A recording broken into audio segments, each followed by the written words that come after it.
run it again. That one landed on me. I had the expensive pistol in my hands. Clean setup, optic on top, the kind I'd already vouched for. First mag felt fine, then it started slipping. Reset felt slow. Next round hung just enough to notice. I tapped the mag, kept going, acted like it was nothing, but now people were watching. I ran it again, same hesitation. And right there, I knew I'd put my name on this thing. Now it's stalling in front of everybody. Someone next to me hands over a cheaper pistol. No pitch, no explanation. I didn't even want to take it, but I didn't have a choice. It ran. Clean. Fast. No hesitation. And now I'm stuck holding a cheaper gun that works with no excuse left for the one I trusted. That's where this list came from. Every gun here had to flip a moment like that, and one of them messed with what I carry.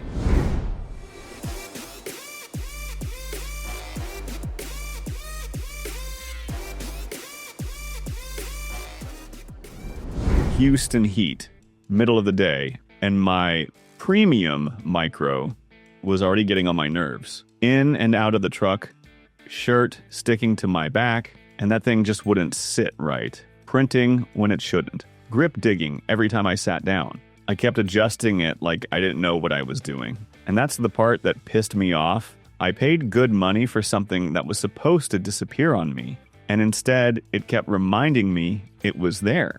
By mid-afternoon, I was done with it. Out of frustration, I swapped to the PSA Dagger Micro I'd been ignoring.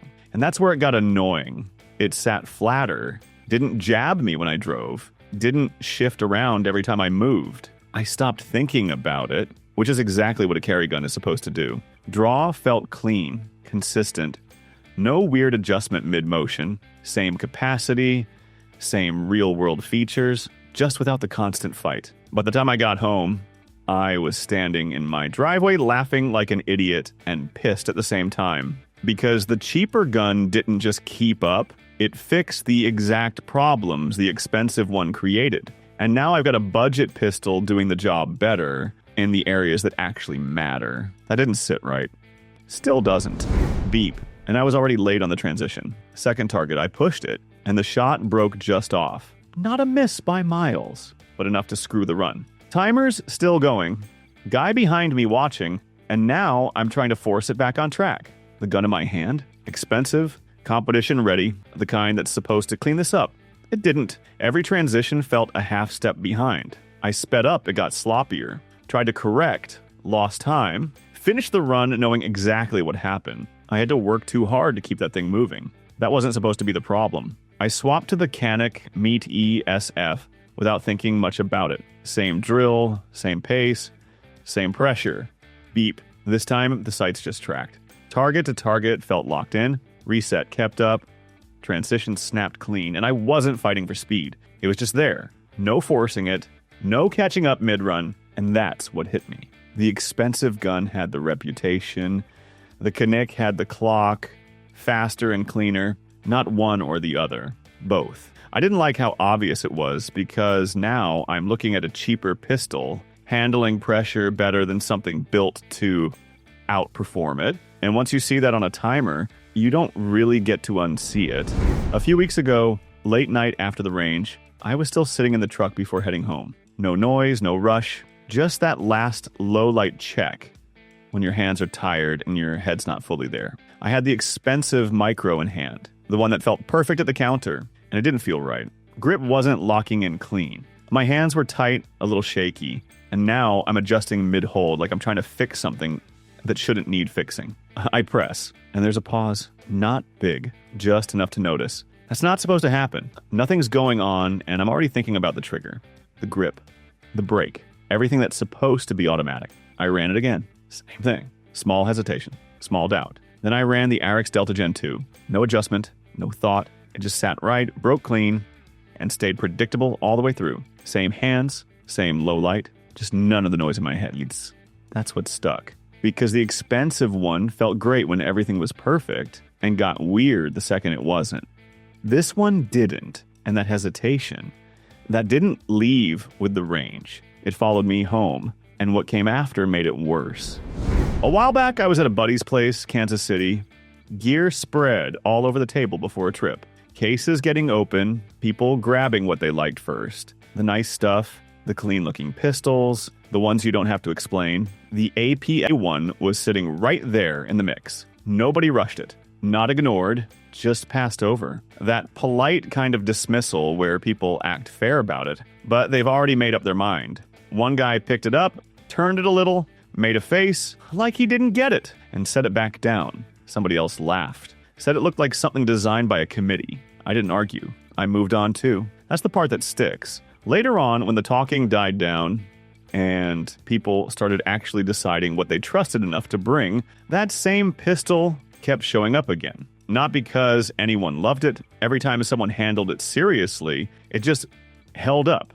No flash, no moment, just nothing to complain about. And that started getting uncomfortable because the expensive guns won the first look. This one kept surviving the second, then the third. And I realized I wasn't judging performance. I was reacting to how fast something impressed me. That's a bad way to decide what you trust. The APA didn't win anybody over. It just stopped giving you reasons to walk away. And that's when I started realizing I might have been wrong longer than I thought. And the next one didn't just confirm it, it made it obvious. After that trip, I got back home, looked at what ammo I had left, and drove over to my usual shop outside Houston. Fluorescent lights, glass counter, nothing fancy, just killing time while a guy next to me was pricing out a polymer pistol. Started normal, then it turned into that routine. He liked the gun, but not the sights. Wanted optics ready, so that bumped the price. Didn't love the trigger, so he's already talking about swapping that. Then grips, maybe a magwell, maybe this, maybe that. By the end of it, the number on the tag didn't even matter anymore. That wasn't the price. That was just where the spending started. And I've done that same thing before. That's when the Ruger RXM came into it. Not flashy, not trying to be impressive, just sitting there like it didn't need a speech. Pick it up and nothing feels like it's missing. No mental list of what you change. No, after I fix this, running in your head. It just works as is. And that's what hits you. All those other guns, they don't come better. They come unfinished. And you pay the rest later. This one doesn't play that game. It removes the excuse. And once you see that clearly, yeah, it's hard to keep pretending you're paying for something more. He handed it to me like he already knew what I was going to say. Cheap holster, worn grip, nothing about it trying to impress. What do you think? He asked, and I could hear it in his voice. He wasn't looking for validation, just checking. And yeah, I had an answer ready. I've said it 100 times before. Spend a little more, get something better, avoid the headache, but I didn't say it. That's the part that bothered me. Because standing there, looking at that Taurus G2C, I knew exactly where the conversation was supposed to go. And I just let it pass. Not because it's amazing, not because I trust it like the others, but because I've seen enough of them actually run. Not clean, not impressive. They don't fall apart the way people expect them to. They keep showing up, keep getting used, keep doing just enough to stay in the conversation, whether you like it or not. And that puts you in a weird spot. Because now, you're not recommending it, but you're also not correcting it. And that gap right there, that's where all the cheap guns are useless talk starts to fall apart. I still don't love it, but I don't shut it down anymore either. And I'm not sure which part of that bothers me more. Part of, if you stayed with me, you already got no roots. Meant you did putting it on. You didn't adjust 5 minutes. You didn't leave the car just this once because your hip got sore and your ran out. And yeah, body, holster, all that mattered. But the gun still made the cut, or it didn't. If it stabbed ribs, printed when you knife or dragged your pants down by lunch, it was all-day gun. It was a short lie. Drop yours in the comments. The one that disappeared on... and the one that felt great hours, then turned into a problem by hour 3. I'm Steve. Made people lazy.